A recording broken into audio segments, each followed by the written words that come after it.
പല പ്രാവശ്യം എന്നെ ലീഡേഴ്സ് ക്ഷണിച്ചിട്ടുണ്ടെങ്കിൽ തന്നെയും പറ്റിയില്ല. ഞാനൊരു ഒന്നൊന്നര വർഷം മുമ്പാണ് ഞാൻ ഈ ഫീൽഡിൽ വന്നത്.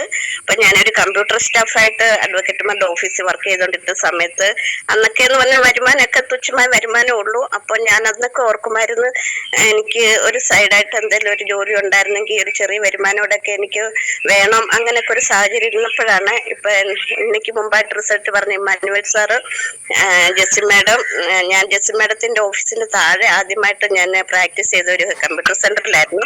അങ്ങനെ മാഡമായിട്ടൊക്കെ പരിചയം ഉണ്ടായിരുന്നു. അങ്ങനെ പിന്നെ ആ ബന്ധം കുറച്ചു നാളത്തേക്ക് ഇല്ലായിരുന്നു ഞാൻ ഓഫീസിൽ നിന്ന് മാറിക്കഴിഞ്ഞപ്പോ. എന്നാലും ഈ ഒരു ബിസിനസ് അവർ ഏറ്റെടുത്തപ്പോ എന്നെ ഇങ്ങനെ ഒരു ദിവസം ക്ഷണിച്ചു. എന്നോട് ചോദിച്ചു, ഡേസി എന്നോട് എവിടെയാ, എന്താ ജോലി എന്നൊക്കെ ചോദിച്ചു. ഞാൻ പറഞ്ഞു, മാഡം ഞാനിപ്പോ കൊട്ടത്തര അഡ്വക്കേറ്റ് ഓഫീസിൽ ജോലി ചെയ്യുക ടൈപ്പിസ്റ്റ് ആയിട്ട്. എന്നാ ഒരു ചെറിയൊരു വർക്കിന്റെ കാര്യം പറയാൻ ഇതിലൊന്ന് വരാമോ എന്നൊക്കെ എന്നോട് ചോദിച്ചു. ഞാൻ പറഞ്ഞു അതിനെന്നെ വരാം, ഒരു ദിവസം വരാം എന്നൊക്കെ പറഞ്ഞ് ഞാൻ അങ്ങനെ ചെന്നതാണ്. അപ്പൊ എന്നോട് ബിസിനസിനെ കുറിച്ച് പറയുകയും എന്നോട് പറഞ്ഞു മീറ്റിംഗ് വരണമെന്ന് പറഞ്ഞു. അങ്ങനെ മീറ്റിംഗ് കൂടെ തന്നെ അറ്റൻഡ് ചെയ്യുകയും ചെയ്തു. അപ്പൊ എനിക്ക് വലിയൊരു താല്പര്യം ഉണ്ടായിരുന്നു. നമുക്ക് ഷജു സാർ, ഇന്ദു മേഡം ഒക്കെ അന്ന് എന്നോട് ഇക്കാര്യം നേരിട്ട് മീറ്റിംഗ് കഴിഞ്ഞപ്പോ എന്നോട് പറഞ്ഞു, ഞാൻ പറഞ്ഞു എല്ലാവരും ഇങ്ങനെ ചെയ്യുന്നുണ്ട് എന്നൊക്കെ പറഞ്ഞ് അങ്ങനെ ഞാനും അത് സൈഡായിട്ടെടുത്തു. അന്ന് എനിക്ക് അങ്ങനെ സമയം ഒത്തിരി ബുദ്ധിമുട്ടുള്ള സമയമായിരുന്നു. എന്നാൽ ഞാൻ ജസ്റ്റ് മാഡത്തിന്റെ അടുത്ത് ഞാൻ ഒത്തിരി പ്രോഡക്റ്റ് എനിക്ക് ഞാൻ സെയിൽ ചെയ്യാമെന്ന് പറഞ്ഞ് ഞാൻ 1,000 രൂപ ഞാൻ സെയിൽ ചെയ്തു. ആന്റിയെ കൊടുത്തു. അതിന്റെ ബെനിഫിറ്റ് എനിക്ക് ആന്റി തന്നു. അങ്ങനെ ഞാൻ ഫീൽഡിൽ മുന്നോട്ട് പോയിക്കൊണ്ടിരിക്കുകയായിരുന്നു എന്റെ ജോലിയുടെ കൂടെ. എന്നാല് അപ്പം എനിക്ക് സത്യം പറഞ്ഞാൽ എനിക്ക് ഈ മരുന്നുകളൊക്കെ കൊടുക്കാൻ പേടിയായിരുന്നു മറ്റുള്ളവർക്ക്. അപ്പൊ ജെസ്സി മാഡം പറഞ്ഞു, ഡേസി നമുക്ക് അസുഖത്തിനുള്ള പ്രോഡക്റ്റ് ഒക്കെ ഉണ്ട്, അതൊക്കെ സെയിൽ ചെയ്യണം എന്നൊക്കെ പറഞ്ഞു. പക്ഷെ എനിക്കങ്ങ് ഭയങ്കര പേടിയായിരുന്നു.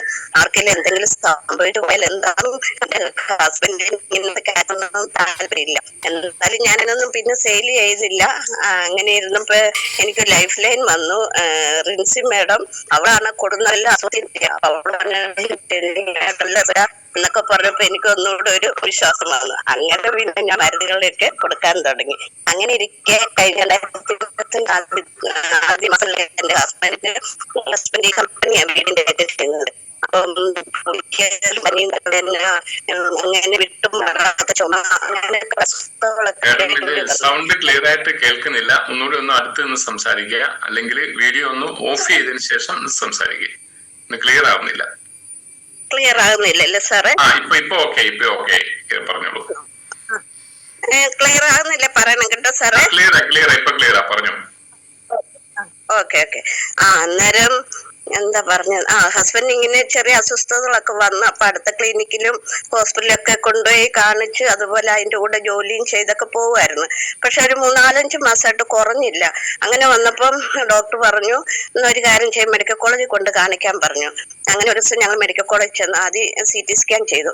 ENT കാണിച്ചപ്പോ CT സ്കാൻ ചെയ്തപ്പോൾ അവർക്ക് എന്തോ ഒരു സംശയം പോലെ മൂക്കിൽ ദശ വളർന്ന് അതെന്തോ ഇച്ചിരി കയറിപ്പോയി. അപ്പൊ ഒരു ക്യാൻസറിന്റെ എന്നൊക്കെ ഇങ്ങനെ പറഞ്ഞു. എന്നാൽ ഞങ്ങളോട് പറഞ്ഞു MRI ചെയ്യാൻ പറഞ്ഞു. പിന്നെ ഞങ്ങൾ അവിടെ അഡ്മിറ്റ് ആക്കി. അങ്ങനെ MRIയും കൂടെ ചെയ്തപ്പോ അവർക്ക് ബോധ്യമായി അത് ക്യാൻസറാന്ന് മനസ്സിലായ ഉടനെ ഞങ്ങളോടും പറഞ്ഞു. ഞാൻ പെട്ടെന്ന് ഷൈജു സാറിനെയും മേഡത്തിനെയൊക്കെ വിളിച്ചു, ജെസ്സി മേഡത്തിനെയൊക്കെ വിളിച്ചു ഈ കാര്യങ്ങളെല്ലാം പറഞ്ഞു. ഷൈജു സാർ ഉടനെ എന്നോട് പറഞ്ഞു, ജെസ്സി മേഡം ഒന്നും പേടിക്കണ്ട, നമുക്ക് നമ്മുടെ 95 ന്യൂട്രിലൈഫ്, കവചപ്രാശം, ബ്ലഡ് പ്യൂരിഫയർ ഇതൊക്കെ സ്റ്റാർട്ട് ചെയ്തോളാം പറഞ്ഞു. അങ്ങനെ പെട്ടെന്ന് ഞാൻ എന്റെ ബ്രദറിനോട് പറഞ്ഞു. അപ്പൊ ബ്രദറിനൊന്നും ഈ കാര്യത്തെ കുറിച്ച് അറിയത്തില്ലായിരുന്നു, ഈ പ്രോഡക്റ്റിനെ കുറിച്ച്. അപ്പം ഇതിനു മുമ്പ് ഒരു കാര്യം ഇവിടെ പറയാം, ബ്രദർ ആലപ്പുഴയിലാണ് താമസിക്കുന്നത്. അപ്പൊ ഞാൻ ഈ ബിസിനസ് ചെയ്യുന്നുണ്ടെന്ന് പറഞ്ഞപ്പം ബ്രദർ പറഞ്ഞു, ഇങ്ങനെ അസുഖത്തിനൊക്കെ മാറുവന്ന്. ഞങ്ങളുടെ അടുത്തൊരു സഹോദരനുണ്ട്, പുള്ളിക്ക് നടക്കാൻ മേല, വിറവല, എഴുന്നേൽക്കുന്നോടത്ത് ഇരുന്ന് എല്ലാം ചെയ്യുന്ന ഒരാളുടെ ഹെൽപ്പ് വേണമെന്നൊക്കെ പറഞ്ഞു. അങ്ങനെ പറഞ്ഞപ്പോ ഞാനും ഷൈജു സാർ, ഇന്ദു മേഡവും ഒരു ദിവസം അവിടെ ചെന്ന് ഈ സാറിനെ കണ്ട് സംസാരിച്ചു. എന്റെ ബ്രദർ അവർക്ക് വേണ്ടുന്ന പ്രോഡക്റ്റ് എല്ലാം കൊടുത്ത് അവർക്ക് നല്ലൊരു റിസൾട്ട് കിട്ടി. അപ്പോൾ ബ്രദറിന് മനസ്സിലായി പ്രോഡക്റ്റ് നല്ലതാണ്. അപ്പൊ എന്റെ ഹസ്ബൻഡിന് ഇങ്ങനെ മേലാഴി വന്നപ്പോൾ ഞങ്ങൾ ഹോസ്പിറ്റലിൽ കിടന്നപ്പോ തന്നെ ഞാൻ ബ്രദറിനോട് പറഞ്ഞു. ബ്രദർ പെട്ടെന്ന് എനിക്ക് ഷോപ്പിൽ നിന്ന് പോയി പ്രോഡക്റ്റ് എല്ലാം എടുത്തു തന്ന്. ഞങ്ങൾ ഹോസ്പിറ്റലിൽ കിടക്കുമ്പോൾ തന്നെ ഡോക്ടർമാർ അവരുടേതായി ട്രീറ്റ് ചെയ്യും. അവർ പോയി കഴിയുമ്പോൾ ഞാൻ എന്റെ ഈ പ്രോഡക്റ്റ് എല്ലാം ഹസ്ബൻഡിന് കൊടുക്കും, രാവിലെയും വൈകിട്ടും എല്ലാം. അങ്ങനെ കൊടുത്ത് ഒരാഴ്ച ഹോസ്പിറ്റലിൽ കിടന്നു. പിന്നെ ഓപ്പറേഷൻ എല്ലാം ഫിക്സ് ചെയ്തു. അത് മെയിൻ ഒരു സർജറി ആയിരുന്നു. കാരണം തല ഇങ്ങനെ ഓപ്പൺ ഓപ്പൺ ചെയ്തായിരുന്നു. ഈ കുഞ്ഞു പിള്ളേർ നമ്മൾ റാ വെക്കുന്ന കണ്ടിട്ടില്ലേ എന്ന് പറഞ്ഞാൽ ഒരു സർജറി ആയിരുന്നു അവര് ചെയ്യണമെന്ന് പറഞ്ഞത്. എന്നാന്ന് ചോദിച്ചാൽ അതുപോലെ ഇച്ചിരി കൂടിപ്പോയായിരുന്നു. ദശ വളർന്ന് കണ്ണിന്റെ പുറകിലോട്ടും ബ്രെയിനിലോട്ടും കയറത്തക്ക രീതി വന്ന്. അങ്ങനെ ആയപ്പം ആ ന്യൂറോയും കണ്ണിന്റെ ഡോക്ടർ ENT സർജന്മാരും അവര് കുറെ ഡോക്ടേഴ്സ് കൂടി ഞങ്ങളോട് തലോസം വൈകിട്ട് പറഞ്ഞ് മോനെ മാറ്റിക്കൊണ്ടുപോയി. ഞങ്ങളോട് ഓപ്പറേഷൻ തലോസം ഞങ്ങളോട് പറഞ്ഞു പിള്ളേരോ അടുത്ത ബന്ധുക്കളോ ഉണ്ട് അവരോടൊന്ന് വരാൻ പറയണം, ഇത് ഇച്ചിരി മേജർ ഓപ്പറേഷനാ, നമുക്ക് ഓപ്പറേഷൻ കഴിഞ്ഞ ആളെ എങ്ങനെ കിട്ടും ഏത് അവസ്ഥയിലൊന്നും പറയാൻ പറ്റത്തില്ല എന്നൊക്കെ പറഞ്ഞു. അപ്പൊ ഞാൻ ഹസ്ബൻഡും ഉള്ളു. ഞാൻ പറഞ്ഞു സാറേ ഞങ്ങൾ പിള്ളേരോട് പറഞ്ഞോളാം എന്നൊക്കെ പറഞ്ഞു. ഞങ്ങളോട് ഓപ്പറേഷന് വരുമ്പോൾ എല്ലാവരെയും കുറിച്ച് പറഞ്ഞു. അവർ പറഞ്ഞു ചിലപ്പോൾ ഒരു സൈഡ് സ്ട്രോക്ക് വരും, അല്ലെ കാഴ്ച നഷ്ടപ്പെടും, അബോധാവസ്ഥയിലാകും, അങ്ങനെ ഒത്തിരി കാര്യങ്ങൾ ഞങ്ങളോട് പറഞ്ഞു. ഞങ്ങൾ അതെല്ലാം വില്ലിങ്ങാ. എന്താണെന്ന് ചോദിച്ചാൽ നമുക്കത് ചെയ്യാതിരിക്കാൻ പറ്റത്തില്ല. ഏതായാലും പിറ്റേ ദിവസം രാവിലെ ഓപ്പറേഷൻ തിയേറ്ററിൽ കയറ്റി 8 മണിക്കൂറത്തെ ഓപ്പറേഷൻ ആയിരുന്നു സാറേ സമയം.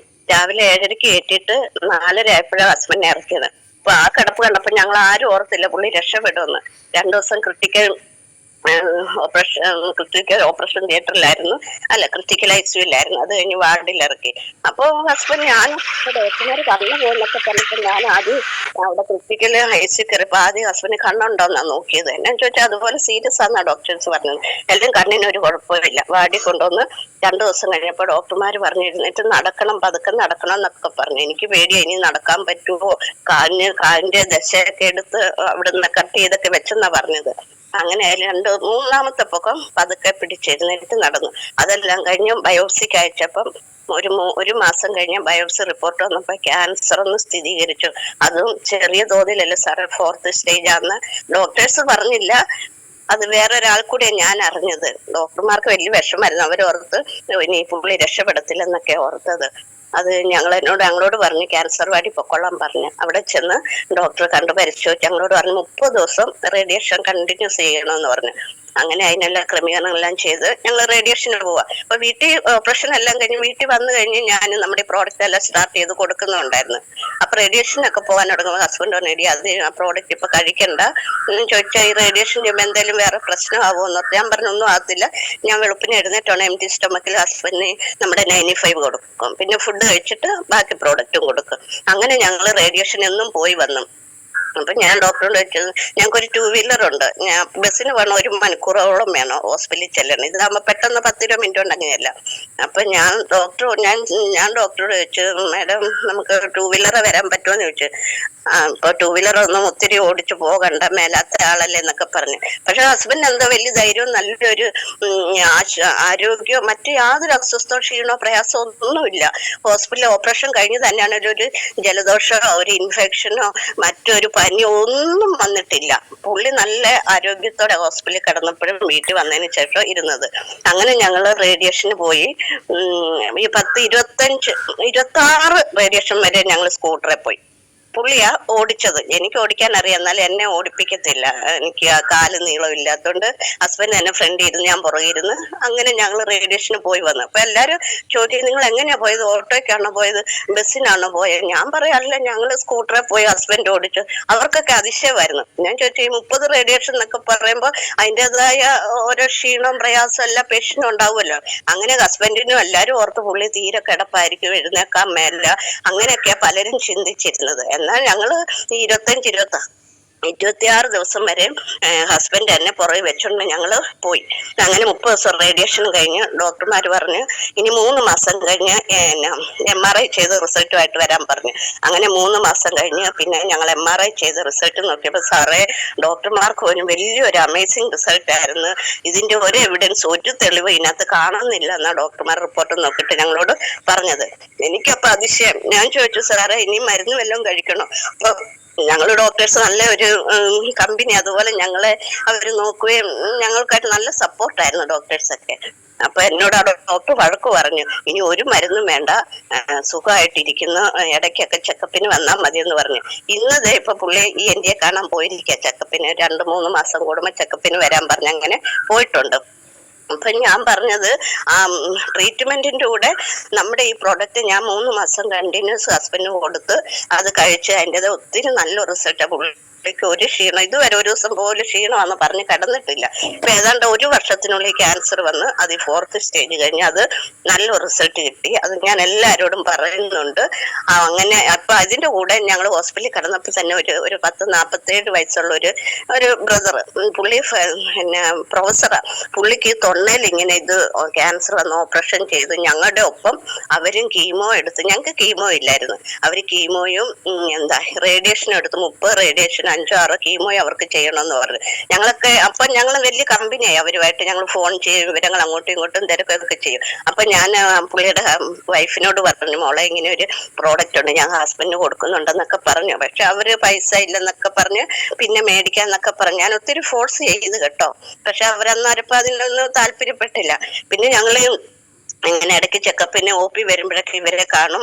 അപ്പം വിവരങ്ങളൊക്കെ പറയും. അവസാനം കേട്ടോ സാറേ, ഞങ്ങളുടെ റിസൾട്ട് ഞങ്ങളെല്ലാം ഒരാഴ്ചത്തെ വ്യത്യാസമുള്ളായിരുന്നു ഇതിനെല്ലാം കൂടെ.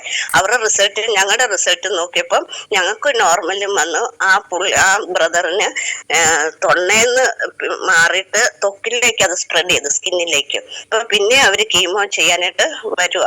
അപ്പൊ ഒരു ദിവസം എന്റെ മോൻ കണ്ടപ്പോ പറയാം, അമ്മേ ആ ചേട്ടാനെ കണ്ടാൽ മനസ്സിലാകത്തില്ല, അതുപോലെ അങ്ങ് വല്ലാതെ ഒരു ഷേപ്പായി പോയെന്നൊക്കെ, ഈ കീമോയും റേഡിയേഷനും എല്ലാം ചെയ്ത്.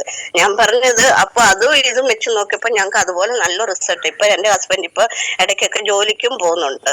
ഞങ്ങള് ജോലിക്ക് പോകണ്ടെന്ന് പറഞ്ഞാലും വെറുതെ വീട്ടിൽ ഇരിക്കാൻ ബുദ്ധിമുട്ടല്ലേ എന്നൊക്കെ ഓർത്ത് ഹസ്ബൻഡ് ജോലിക്കും പോകുന്നുണ്ട്. അങ്ങനെ എനിക്കൊരു വലിയ റിസൾട്ട് എന്റെ വീട്ടിൽ തന്നെ കിട്ടി. ഇപ്പൊ ഹസ്ബൻഡിന് ഇതിനകത്ത് വിശ്വാസമായി. നേരത്തെ എനിക്ക് ഇതിനോടൊന്നും പുള്ളി അങ്ങനെ ഒന്നും സപ്പോർട്ട് ഇല്ലായിരുന്നു.